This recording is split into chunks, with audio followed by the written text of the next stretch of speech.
If y'all been fans of the channel for a while, then you know that I like to dabble a little bit into sports betting, responsibly, of course, and sometimes I would share my favorite props or lines, and I'd be honest with you guys, I don't like to lie. I always let y'all know when I got burned, like last season when the Heat went on that 10-game losing streak, and I kept thinking eventually, hey, tonight's the night they're gonna win and break the losing streak. And it didn't happen for 10 games. So I got burnt a little bit there, but I also rode some really good trends last year. Eventually, I learned to take the opposing team's fourth quarter spread against the Miami Heat because we know that the Heat always collapse in the fourth quarter. And also, Lord knows I made a ton of money betting Terry Rozier unders. So much so that I thought the feds were actually going to show up at my door. But I'm joking, of course. In all seriousness, though, I do enjoy sports betting in moderation as a way of enhancing the watching experience, especially for what was a boring Heat team last year. Hopefully, they're a little bit more exciting this year. But especially last year, it made the games more enjoyable to watch. And also other games, too. I may not generally be interested in a Hornets versus Bucks game, but if you throw a little bit of money on some props you like, it really does enhance the watching experience for me. And then I also do really enjoy the sense of community built around it. I go to the basketball courts every night. We share some of our favorite props. I've got multiple group chats with the boys. It's just a nice sense of community around it.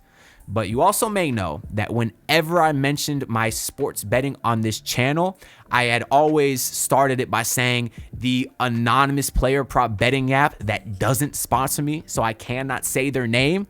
However, that is no longer the case. It's time for the moment you've been waiting for. I'm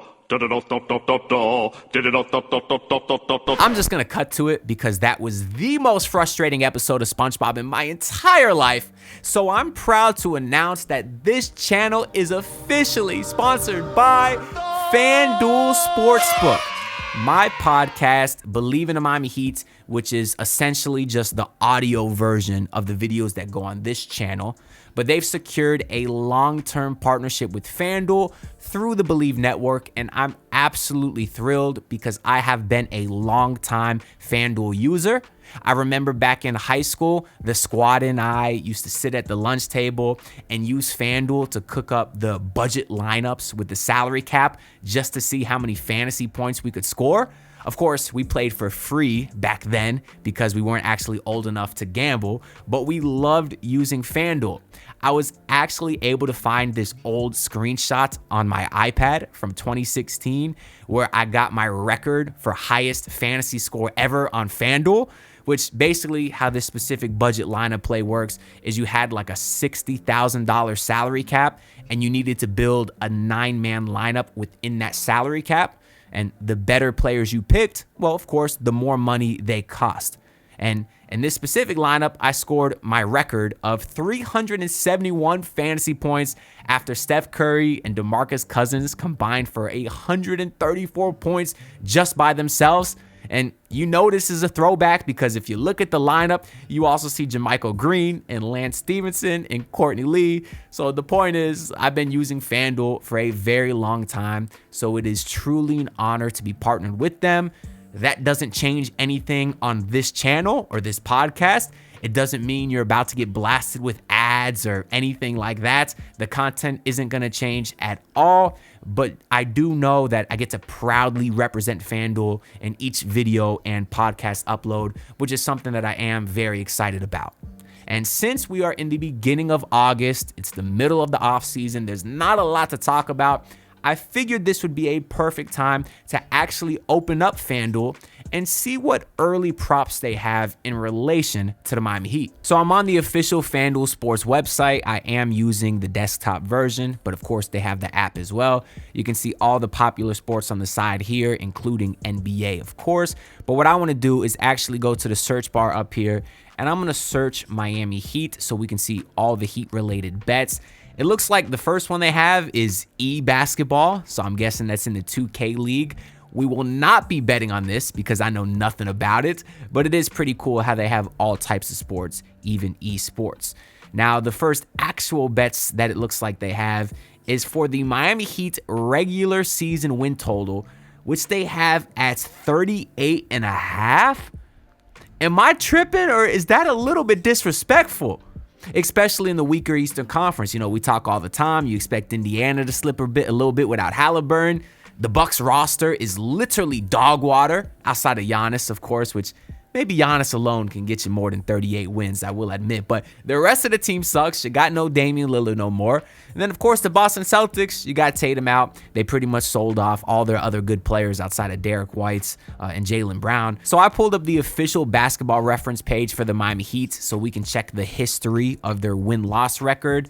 And yeah, last season they did only win 37 games, so I guess the 38.5 for next season makes some sense. They expect the Heat to be a little bit better, but of course it is a bit tricky because you had Jimmy Butler to start last season, and then you didn't have him, but now you got a full season of Wiggins. You also got Norman Powell, so I could easily see the Heat being better on paper, but just because the rest of the Eastern Conference is weaker, I think just because of that alone, they'll be much better than this 37 wins. So right away, that's making me think to smash the over. And then when's the last time they didn't have, over 38 wins besides last year? 46 the year before, 44, 53, 40, 44, 39, 40. You got to go all the way back to 2014, 2015, which was the last time they didn't have 38 wins. And who was on that roster that specific year? Is that the year that you had? Yeah, that was like the last year of Luol Deng and Bosh and Beasley. I think that was the year after LeBron left, right? So literally you had the greatest player in your franchise history leave your team. Of course you're going to have a bit of a down season. But outside of that, there are almost never under 38.5 wins. The time before that was the year where D Wade got hurt. Yeah, they won 15 games. They drafted Michael Beasley the next year. So for the line to be at 38.5, and they literally haven't gone under that, except twice in the last 20 plus seasons, I feel like that's a pretty safe bet to take the over. And back on FanDuel here, you see they have the over and under at both minus 112 for over, minus 118 for under, which means that neither option is necessarily the favorite. But minus 112 for the over, you could throw $10 on that to make what? About $9 profit? I think that's great value. I'm going to definitely have to throw some money on that one later. Looks like the next bet they have is for the Miami Heat to make the playoffs. They have yes at plus 108. What? Plus odds, meaning the favorite is to miss the postseason? Are you kidding me? So if you throw $10 on it, you would make $10 profit. You could double your money just if the Heat make the playoffs. How's this team not going to make the playoffs? I don't get it. We got to look at all the NBA futures here and see what they have for the Eastern Conference here, because Eastern Conference winner, they have the Cavs as the favorite, then Knicks, Magic, Hawks, Pistons, 76ers, Celtics, Bucks, Pacers, Heat. So they got the Heat at, what is this? 1, 2, 3, 4, 5, 6, 7, 8, 9, 10. They got the Heat at 10th in the Eastern Conference. Are you kidding me? That's insane.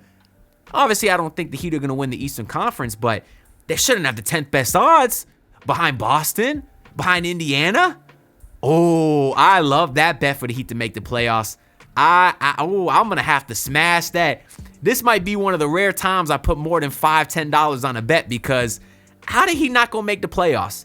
You made it last year as a 10 seed, albeit I know you had to win a couple of play-in games, but this is a phenomenal bet.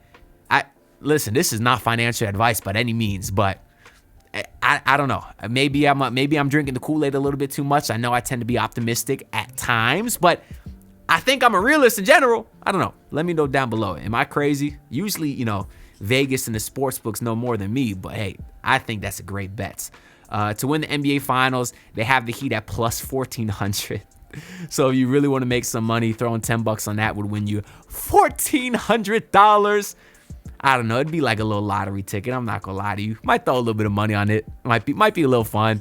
Maybe we do like a little South Florida parlay, put some on them, put some on the Panthers to three-peat. That could be a fun way to make some bread. The next one, though, I really do like a lot. Southeast Division winner, plus 1,100. $10 on that will get you $110.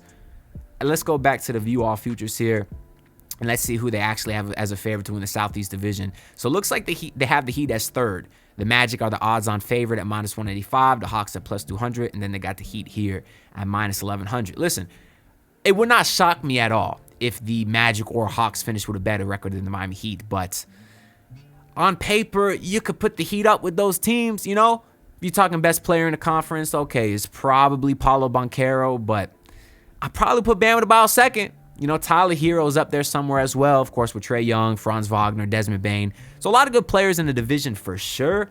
But, I mean, it would not shock me if the Heat were better than these teams because, yes, the Heat are going to Heat, but the Hawks are going to Hawk and the Magic are going to Magic too. And let's not act like these are some storied franchises that always know what the hell they're doing too. Of course, the Magic should be better. They had a lot of injuries last year. You expect them to be more healthy. The addition to Desmond Bane is phenomenal. Their younger players will get better.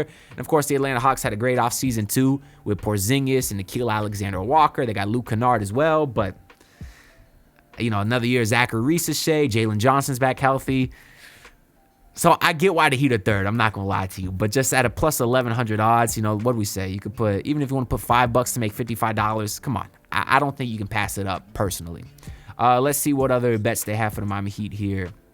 They have them to win the NBA Cup tournament winner, plus 600. The Miami Heat are not going to care about that. I don't think they have any shot of winning that.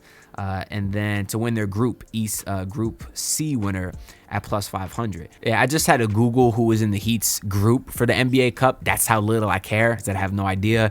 They got the Knicks, Bucks, Bulls, Heat, and Hornets. Yeah, I mean, I don't expect the Heat to win this group just because of the Knicks. I actually think the Knicks are going to have a very, very good season. So, yeah, I get why the Heat are heavy underdogs in the NBA Cup. Plus 500 on that one does seem a little bit low to me. $10 will win you 50. That bet in particular is not my favorite. And I think we did skip over the Eastern Conference winner at plus 3,800. $10 to get you 380. So that would be a pretty nice payout. But we can go ahead and skim through the rest of the NBA futures real quick. Of course, the Thunder are the odds-on favorite to repeat. They are plus odds though, so you can make a decent amount of money there.